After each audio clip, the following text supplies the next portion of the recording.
August 1945. 2 atomic bombs. Over 200,000 dead.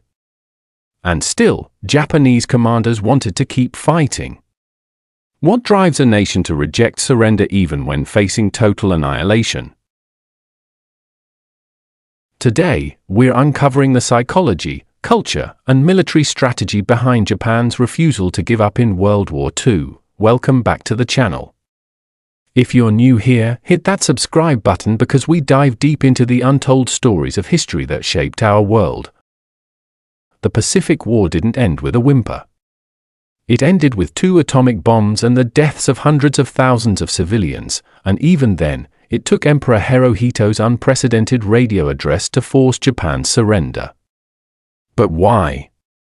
Why did Japan fight so desperately when the outcome was clear? Today, we're exploring 5 interconnected reasons: the concept of Bushido and honor culture, the military's grip on power, the propaganda machine, the fear of Allied occupation, and the strategic miscalculations that kept hope alive. By the end, you'll understand why surrender was never really an option in the Japanese mindset until it became necessary. Let's start with the cultural foundation. To understand why Japan fought to the end, you need to understand Bushido, the way of the warrior. Bushido wasn't just an ancient code, it was systematically revived and weaponized by the Japanese government in the early 20th century. The Meiji Restoration had ended the samurai class, but the ideology lived on. Textbooks taught children that death was preferable to dishonor. Surrender was the ultimate shame, not just for the individual but for their entire family lineage. This led to the concept of gyokusai, which literally means jewel-shattered or honorable death. Japanese soldiers were taught that dying in battle was the most beautiful end a warrior could have. Surrender? That was for cowards. Look at the Battle of Saipan in July 1944. When American forces were about to overrun Japanese positions, thousands of Japanese soldiers and civilians chose death over capture. They jumped off cliffs, detonated grenades, or charged American positions in suicidal banzai attacks. Out of 30,000 Japanese soldiers, only 921 were taken prisoner. The rest died. By 1944, Japan was losing badly, so they formalized suicide into military strategy with kamikaze attacks. Over 3,800 pilots flew their planes directly into Allied ships, sinking 34 vessels and damaging 368 more. These weren't desperate fanatics acting alone. This was official military policy. Young men were told they would become gods, that their sacrifice would save Japan. The honor culture was so deeply embedded that even discussing surrender was taboo. Their own subordinates or right-wing extremists often assassinated officers who suggested negotiating peace. Now let's talk about who was actually running Japan, because the answer might surprise you. By the 1930s, the Japanese military had essentially taken control of the government. They didn't need a coup. They just systematically eliminated opposition and intimidated politicians into compliance. Cabinet ministers who opposed military expansion were murdered. Prime Minister Inukai Tsuyoshi was assassinated in 1932 for trying to curb military power. The result? A system where junior military officers could effectively veto government policy through the threat of violence or by refusing to provide military ministers to the cabinet. Without a war minister, the cabinet would fall. Here's how deep the refusal to surrender went. When Emperor Hirohito finally broke the deadlock and decided to surrender on August 14, a group of army officers attempted a coup to prevent it. The Kyujo incident, as it's called, saw officers trying to seize the imperial palace, find the recording of the emperor's surrender speech, and destroy it before it could be broadcast. They failed, but it shows you the military mindset. Even with their nation in ruins, even with the emperor himself ordering surrender, these officers chose rebellion over peace. The Japanese people weren't naturally suicidal. They were conditioned to be. From 1937 onward, the Japanese government controlled all media through the Cabinet Information Bureau. Newspapers, radio, film, everything had to support the war effort. Defeats were reported as victories or strategic withdrawals. When Japan lost the Battle of Midway in June 1942, turning the tide of the Pacific War, the Japanese public was told they had won a great victory. Allied forces, particularly Americans, were portrayed as barbaric demons who would rape, torture, and murder Japanese civilians if given the chance. This wasn't just propaganda, it was believed. On Saipan and Okinawa, civilians jumped to their deaths because they genuinely feared American soldiers would do worse to them. The propaganda created a siege mentality where the entire population saw itself as the last defense against annihilation. It's easier to understand fighting to the death when you believe the alternative is being murdered anyway. In 1945, the government promoted Ichioku Gyokusai, the idea that all 100 million Japanese should die rather than surrender. They distributed bamboo spears to civilians and trained them for the final battle on the home islands. School children practiced suicide attacks with mock grenades. Think about that. The government was preparing to sacrifice every man, woman, and child rather than admit defeat. Let's address something crucial. Japan's leaders weren't entirely irrational. They had genuine fears about what would happen if they surrendered. At the Casablanca Conference in January 1943, Roosevelt and Churchill declared they would accept nothing less than unconditional surrender from the Axis powers.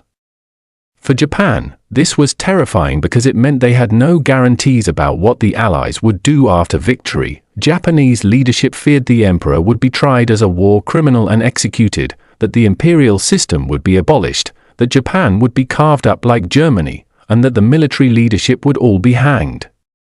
And honestly, they weren't entirely wrong to worry.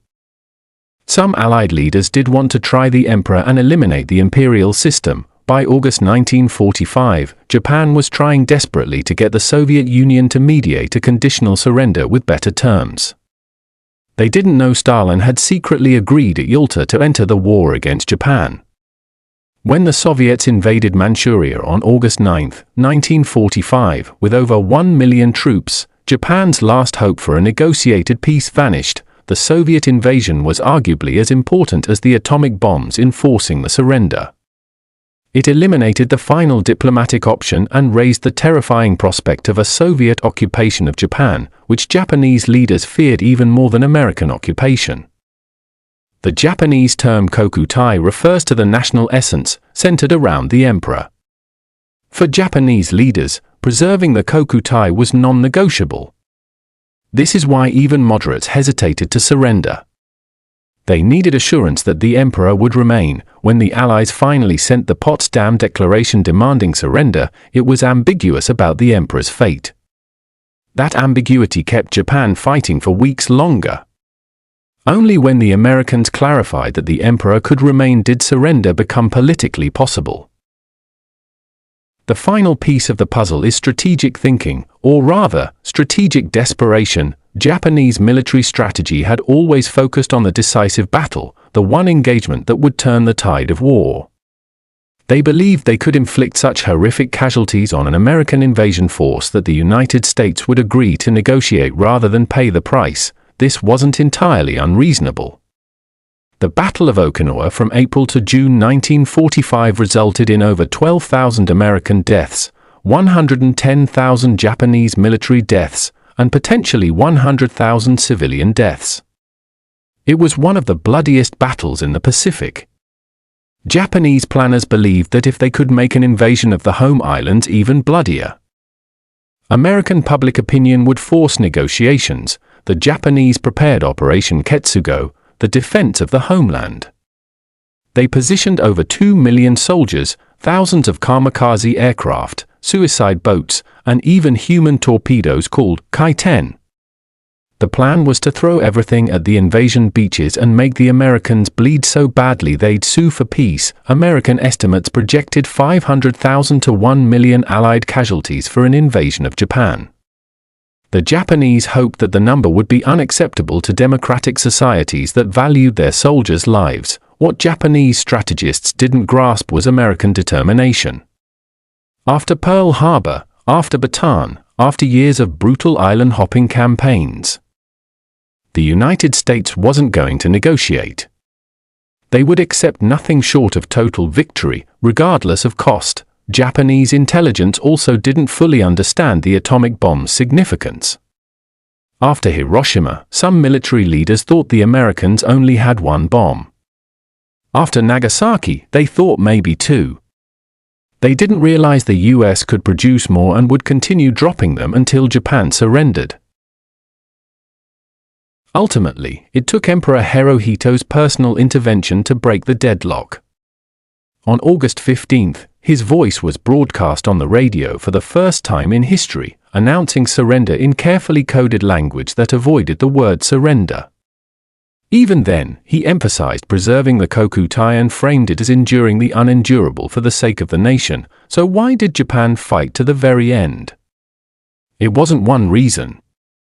It was a perfect storm of cultural conditioning that made death preferable to surrender, a military dictatorship that silenced dissent, a propaganda machine that created a siege mentality, genuine fears about occupation and the emperor's fate, and strategic miscalculations that kept hope alive just long enough to prolong the agony. The Pacific War ended not because Japan was defeated militarily, but because the combination of atomic bombs and Soviet invasion finally shattered every remaining hope and forced even the most fanatical militarists to admit defeat. Understanding this helps us grasp why the war ended the way it did, with atomic weapons and hundreds of thousands of deaths. It also serves as a cautionary tale about what happens when on a culture, militarism, propaganda, and strategic desperation combine. The lesson isn't just historical. It's a reminder of how difficult it can be to end wars once they start, how cultural factors shape military decisions, and how important it is to maintain civilian control over militaries and open societies that can question their leaders.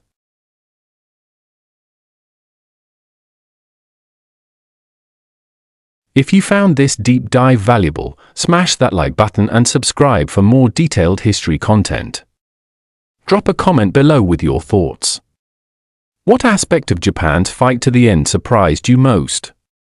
And if you want to support the channel, check out the link to our Patreon in the description.